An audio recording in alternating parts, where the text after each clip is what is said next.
Hey, this is Charles Onyet with IGN, and I'm here with Anthony Gallegos. Hello. And we are looking at Borderlands 2. This is just the menu system for the game. You can see it's been upgraded for the better, I think. Yeah, it's really quickly. You can switch it, put which weapon you want to be on your D-pad with ease. I mean, it's very simple now. Very easy to understand. And here's the Skilltree interface. This is the Siren class. So there was a Siren in the first Borderlands. There is a Siren in this game as well. The only returning class, in name at least. But this Siren plays completely differently from the Siren in the first game. You can see at the top of the 3 skill branches there, the little icon, that is the main action skill. It's called a phase lock for this Siren. So you don't do phase walk, which was the action skill of the Siren in the first game, which basically let you turn sort of ethereal and run through enemies and do damage and stuff like that. This one is a phase lock, and you'll see it in a little bit up here after we get past that giant dump truck. But what it does is it basically locks an enemy down in an energy bubble so that they can't move. And it seems like a really good one that would work great with the Gunzerkers that we see here, because since it locks them down and makes them vulnerable to damage, then the Gunzerkers can just wail on them. Yeah, it's great for crowd control, and this is a multiplayer game. So Borderlands is basically like, there's the phase lock right there, so it locks the enemy up in the air. So Borderlands is basically Diablo. It's pretty much the exact same idea. You run around, you kill a bunch of stuff.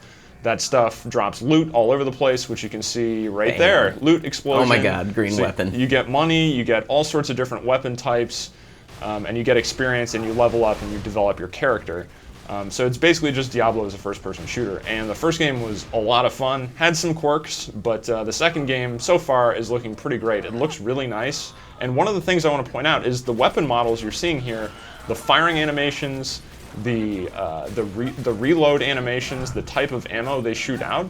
I mean, it's not like you have 6 weapons in this game. There are an insane amount of weapons in this game, and you can just see all the different types of weapon effects, like that reload animation with the huge magazine on the bottom there.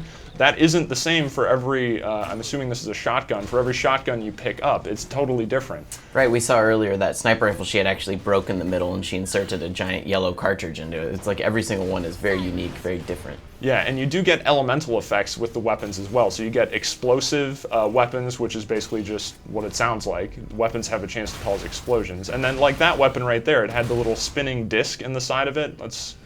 Oh, there's a rocket launcher. I mean, right there you also get to see how rapidly that they switch between weapons. That was 4 weapons in the span of a few seconds that they just wailed on this one enemy with. Yeah, you basically have the 4 weapons kind of equipped that you can quick switch to at any time. And then you can open up your menu and switch other weapons into that rotation. But yeah, in terms of other elemental effects, you get like corrosive effects that are better at hitting enemies with armor. The electrical stuff can electrocute enemies and is really good for taking down shields. Yeah, because some enemies will, like the health bar there you can see is just health, but some enemies will actually have shields.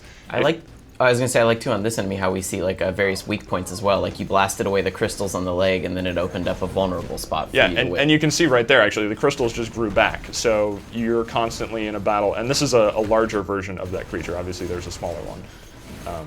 But yeah, a lot of enemy types will have specific weak points that you can strike for massive damage. It's great. But it just adds another layer of depth to the gameplay. And in addition to that, switching between elemental types, because some enemies will resist fire, so you don't want to use fire weapons against them, so you can switch to something else. There's actually a new elemental type in this game called slag, that if you hit an enemy and they become sort of affected by the slag, they will take enhanced damage. So that's also good for group situations, because if you have a slag weapon and you coat enemies in slag, then your co-op partners can show up and do additional damage. So it's just another thing that helps out. I love the ridiculousness of Borderlands. Right here you killed a giant enemy and for no explainable reason a giant chest comes out of his body. But why is it there? Because it's awesome. Yeah. It feels so rewarding to get a chest. The world of Borderlands really doesn't make any sense, and that's absolutely fine. The first game took itself, at least in the base game, took itself a little too seriously, and then throughout the development, throughout the course of DLCs and stuff like that, the sense of humor has really come through, so it embraces its goofy nature. Also, Borderlands has amazing animations for treasure chest opening, which is a completely random detail, but when you find a treasure chest and you get that crazily detailed animation for the opening, it's really satisfying. It feels very special. It makes you really look forward to what's actually going to come out of there. In terms of what the Siren class can do, now they do have the phase lock skill, but that can be modified in a bunch of different ways. It can actually be modified, and I don't believe we see that in this footage. It could be modified so that it will actually turn enemies against each other. So that's one of the end tree skills for, I can't remember exactly which tree it is, but yeah, if you hit someone with a phase lock, it basically flips their AI so they become hostile to the things you're fighting.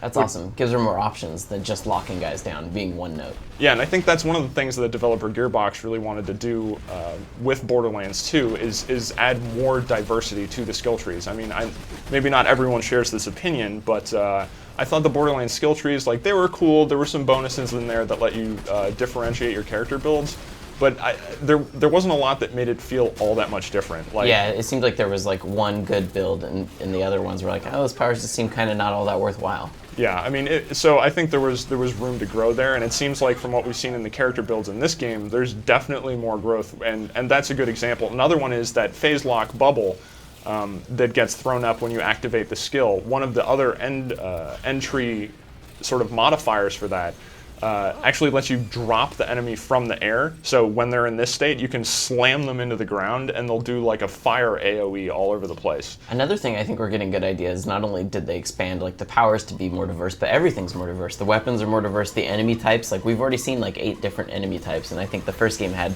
a lot of repeating enemy types. Yeah, and this is just in one specific area, and you can see how these Thresher enemy types, this is an enemy you'll be fighting throughout the game. It has limbs all over the place. It's not just the core. And you can actually attack those limbs individually. Oh, here you go. So this is a badass, an elite version, essentially. And you can see it's resisting some of the elemental damage there. Also note the ridiculous firing animation on this gun, which is just one of an insane amount of guns. You can see how it just slowly kind of opens up as you hold down the trigger. But yeah, you can see that you can attack the individual limbs in this case. So this is not... Oh my gosh. And they have special attacks, and you don't die necessarily. You can fight for your life. If something dies while you're down, you'll actually get a revive, which... That's always been nice. If you kill something, you'll get to stand back up. Otherwise, your teammates can come and revive you. Yeah, there you go. You got a second win. You got revive. But yeah, there's just so much going on in this game, and there's so much that's been improved since the first game that... I mean, this is... You know, my top 3 basically in terms of most anticipated games for 2012. Yeah, I mean, if you're the type that has been looking forward to Diablo, well, after you tear through Diablo 20 times, by the time that goes around, September will be here, and then you can play Borderlands. Yep, and for a lot more on Borderlands 2, you can check out IGN.com or IGN's YouTube page.